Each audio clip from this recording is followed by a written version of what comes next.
Viral video siswa SMP di Cilacap tengah hajar temannya. Aksinya pun membuat geram netizen, lantaran pelaku menendang korban berulang kali. Pelaku berinisial ML, siswa kelas 9 dilaporkan keluarga korban.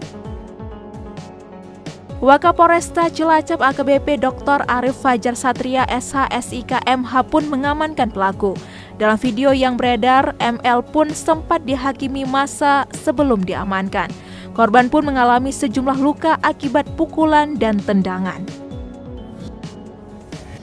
Video tersebut saat ini telah tersebar luas melalui media sosial dan menjadi sorotan warganet. Dalam video yang berdurasi 4 menit 15 detik itu mempertontonkan aksi siswa SMP yang tengah menghajar temannya. Aksi itu pun tidak hanya dilakukan sekali, namun berkali-kali hingga korban tergeletak lemas di lapangan. Di dalam video itu juga terlihat korban sama sekali tidak melakukan perlawanan terhadap pelaku. Sementara itu, siswa lain yang berada di TKP terlihat ada yang hendak melerai. Namun rupanya mereka juga diancam oleh pelaku apabila membela korban.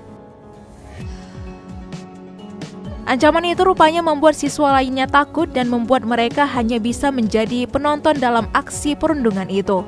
Menurut informasi yang tribunbanyumas.com himpun, pelaku dan korban diduga merupakan sesama siswa SMP Negeri 2 Cimanggu, Kabupaten Cilacap. Belum diketahui secara pasti penyebab aksi perundungan itu. Namun informasi terbaru, pelaku sudah dijemput oleh pihak kepolisian untuk mempertanggungjawabkan perbuatannya. Hingga berita ini diturunkan, tribunbanyumas.com masih terus mencari informasi dari pihak-pihak terkait.